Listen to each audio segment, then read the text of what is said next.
नमस्कार दोस्तों, आप क्राइम देख रहे हैं। बात करते हैं पेपर लीक के जो आरोप लग रहे हैं एक और पेपर पर। जो पेपर था UP PSC RO ARO exam जो था 2024। ये एग्जाम दरअसल 11 फरवरी को हुआ था। इसमें करीब 10 लाख कैंडिडेट्स थे। 411 पदों के लिए ये एग्जाम हुआ था। इसको लेकर हंगामा मचा पड़ा है प्रयागराज में। वहां पर जो स्टूडेंट्स हैं वो लोग बैठे हुए हैं, वो लोग डिमांड कर रहे हैं कि पेपर, इस पूरे जो पेपर कंडक्ट हुआ उसको कैंसिल कर देना चाहिए। जिस तरह से यूपी का जो पुलिस एग्जाम था उसको कैंसिल किया गया है। मैं आपको एक बार डिटेल बता देता हूं।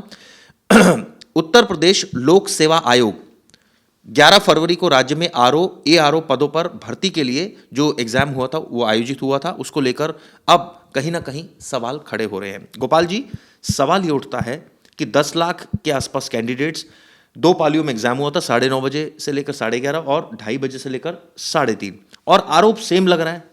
यानी कि आरोप जो ये लग रहा है वो यही लग रहा है कि भाई ये भी एग्जाम लीक हो गया, वायरल हो गया। हालांकि इसकी मैं आपको बता दूं जांच भी हो रही है, इंटरनल एक तो इंक्वायरी हो रही है, और इसमें ये जो इंक्वायरी है इसकी मार्च तक इसकी रिपोर्ट देनी है। इस तरह की बातें सामने आ रही है। 25 मार्च तक। इसमें ये एग्ज़ाम 11 तारीख को जब हुआ था उसी दिन इसका भी पेपर लीक की खबर सोशल मीडिया पे फैल गई थी।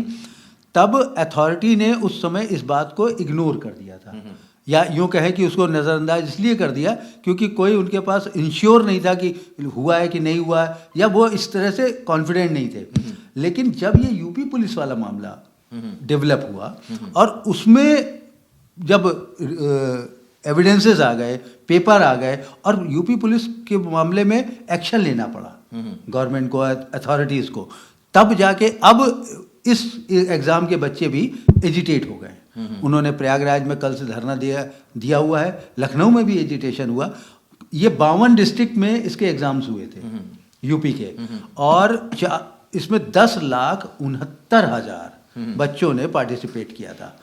सोचिए ना कि 411 पोस्ट और 10 लाख से 10.5 लाख से ज़्यादा बच्चे, तो किस तरीके से बच्चों के सपने जुड़े हुए हैं, किस तरह से बच्चों की मेहनत जुड़ी हुई है, किस तरह से बच्चों के पूरे उम्मीदें लगी हुई हैं कि अगर किसी तरह से ये एग्ज़ाम हम क्लियर कर जाएंगे तो हम एक अच्छी सरकारी नौकरी में पहुंच जाएंगे। मैं गोपाल जी की थोड़ी सी करेक्शन कर देता हूं। 25 मार्च नहीं, 2 मार्च तक है। आयोग ने पेपर लीक मामले में अभ्यर्थियों से 2 मार्च तक ईमेल आईडी, मैं आपको बता दूं, ROARO 2023 info@gmail.com पर सबूत मांगे। जिस तरह से सबूत रिक्रूटमेंट बोर्ड ने यूपी सिपाही भर्ती में मांगे थे।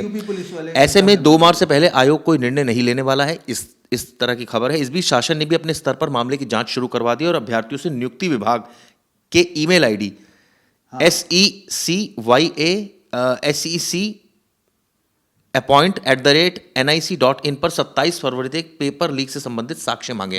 यानी आज तक, यानी सरकार भी चिंतित है। लेकिन सवाल उठता है कि हम भी आपसे कहते हैं, अगर आपके पास सबूत हैं तो आप कमेंट बॉक्स में वो सबूत डालिए। हमारे जो वीडियो है उसमें मैं आपको crimetak@aajtak.com इस पर आप हमें वो भी कीजिए, मेल कीजिए। हम आपके सबूतों के बारे में चर्चा भी करेंगे।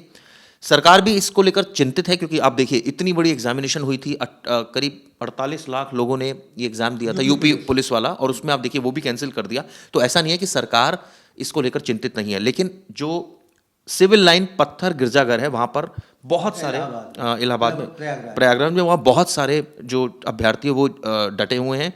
नेचुरली कई सारी आरोप लग रहे हैं। दरअसल ये कहा जा रहा है कि ये भी जो प्रश्न पत्र है व्हाट्सएप के माध्यम से पहले पहुंच गया था, उसके बाद ये सारी चीज़ें हुई। 58 जिलों में होते 23,000 के आसपास, 2300 के आसपास केंद्र थे जब बनाए गए थे, और ये नेचुरली वहाँ पर RAF अब तैनात करनी पड़ी गोपाल जी, क्योंकि वहाँ पर कुछ स्टूडेंट्स को डिटेन भी किया, जिससे कुछ स्टूडेंट्स भड़क गए हैं कि भाई ऐसा क्यों कर रहे हैं। देखिए, भीड़ का कोई मजहब नहीं होता, भीड़ की कोई अपनी वो नहीं होती। भीड़ की अपनी एक ताकत होती है, एक एनर्जी होती है, और कोई भी आदमी भीड़ पे, खासतौर से नौजवान, जब भीड़ पे पहुंचते हैं तो वो अपना आपा खो बैठते हैं, अपनी सद्बुद्धि खो बैठते हैं, अपना पेशेंस खो देते हैं, और उसमें क्या होता है कि वो भीड़ के देखा देखी कोई भी ऐसा एक्शन ले लेते हैं जो उनके खिलाफ जाती है। कुछ लोगों ने, मैं आपको बता दूं, लोक सेवा आयोग के सामने लिख दिया है लीक सेवा आयोग। हाँ, नहीं, वो तो आप देखिए कई तरह के मीम्स और कई तरह के नारे चलेंगे। लेकिन चिराग जी, मैं यहाँ पे आपसे एक सवाल पूछता हूँ कि लगातार पेपर लीक के मामले सामने आ रहे हैं, इस पर किस तरीके से अथॉरिटी एक्शन ले सकती है कि फर्दर ऐसी कोई चीजें सामने ना आए। आप सोचिए सर, कितना वक्त बर्बाद होता है, कितने संस्थान लगते हैं, कितना पैसा बर्बाद होता है, Exactly, अभ्यर्थियों मैं के इसीलिए सपने पूछ टूटते रहा हूं। हैं। अब अभ्यर्थियों के सपने टूटते हैं, जो एग्जामिनर सेट कर रहा है, मुझे समझ नहीं आ रहा जो एग्जामिनर सेट करता है एग्जाम, वो कैसे लीक हो रहा है। कहाँ लीक हो रहा है? भाई ये एग्जामिनर, मुझे लगता है इसकी जो कड़ियां बहुत सारी हैं उनको तोड़ना चाहिए। इसमें जो कड़ी बनानी चाहिए, सिर्फ एग्जामिनर पेपर सेट करे और वो सीधा जाए प्रिंटिंग प्रेस में, यानी दो कड़ी, और प्रिंटिंग प्रेस में जो लेकर जाए वो एक आदमी हो, यानी कि 1 मिनट, यानी कि तीसरा आदमी, एक आदमी जो एग्जामिनर है जिसने पेपर सेट किया, या 2-3 एग्जामिनर, एक उसके पास एक आदमी गया जो सेंडर है, एक जहां पर ये कंडक्ट हो रहा है वहां पर भी आरएफ तैनात होनी चाहिए, मैं तो कहता हूं, जहां पर ये पेपर और जहां से ये पहुंच रहा है एग्जामिनेशन सेंटर तक, वहां भी जहां ये वहां भी तैनात होनी चाहिए, ताकि किसी भी पॉइंट पर, आप देखिए, एक बात बताइए सर, मतदान होता है देश में, पूरे देश में मतदान होता है, क्या ऐसा होता है कि मत पेटियां जो है वो दिल्ली में या ऐसे कोई दूर दराज इलाकों में, यूपी में कोई लूट के भाग रहा है? बहुत रेयर केसेस आते हैं। ऐसे भी नहीं केसेस आते हैं, बहुत रेयर लेकिन सर। ये है कि उस पर्टिकुलर बूथ का या उस पर्टिकुलर सेंटर का वो मुझे एक बात election बताइए, मैं कैंसिल भी अभ्यर्थियों किया से जाता पूछना चाहता हूं, आप पुलिस तैनात कर दीजिए, आरएफ या पैरामिलिट्री फोर्सेस के जवान तैनात कर दीजिए, किसी की हिमाकत है कि वो अंदर घुसकर पेपर लीक करा देगा? नहीं, मुझे बताइए, देखिए, हिमाकत ये है सर किसी की? बिल्कुल, देखिए, मैं ये नहीं कहता हूँ कि हिमाकत है या नहीं है, मैं दूसरी बात कह रहा हूँ कि अभी आपने जिस तरह से पूरा लिंक हमको बताया कि इस तरीके से वो लिंक, क्या वहां पे लिंक चेक है? वही तो बात है ना सर, नहीं है ना, ये इंपॉर्टेंट है। नहीं हो रहा है ना, तभी तो लीक हो रहा है पेपर। हाँ, कहां से लीक हो रहा है कहां पेपर? से लीक हो रहा है? यानी कि या तो उसमें जो पेपर बना रहे हैं वो दोषी या है, प्रिंटर या सेंडर या डिस्ट्रीब्यूटर या जो कंडक्ट वहां पे करने वाले हैं, सही बात है, इन्वेजिलेटर्स जो है, तो कहीं कोई ऐसी लीक है जिसको तुरंत से तुरंत उसको बंद करने की जरूरत है। अगर उस पर काम नहीं किया यूपी गवर्नमेंट, तो इस तरह से पेपर होते रहेंगे, लीक होते रहेंगे, और ये इस तरह से बच्चे परेशान होते रहेंगे, उनकी उम्र भी निकल जाएगी, उनका पैसा भी खर्च होगा, उनकी सारी एनर्जी बर्बाद होगी।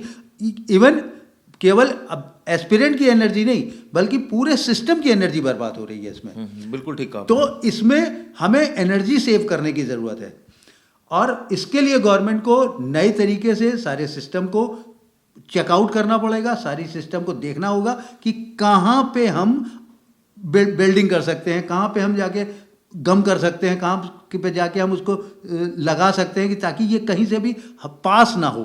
बिल्कुल ठीक कहा गोपाल जी ने। और जिस तरह से ये पेपर लीक को लेकर हंगामा मचा पड़ा है, ये पेपर जो हुआ था, मैं आपको बता दूं, असिस्टेंट रेवेन्यू ऑफिसर और रेवेन्यू ऑफिसर के लिए पेपर हुआ था, और ये पेपर ऑब्वियसली 11 तारीख को हुआ। इसके बाद जो पेपर हुआ यूपी, जो 18 तारीख को 17-18 को हुआ था, तो आप सोचिए कि बैक टू बैक एक हफ्ते के अंदर 2 पेपर हुए बड़े, और दोनों पेपर लीक हो गए, इस तरह के आरोप। ठीक है, और इसका मतलब उसमें 48 लाख बच्चे थे और इसमें 10 लाख बच्चे, यानी 58 लाख बच्चे।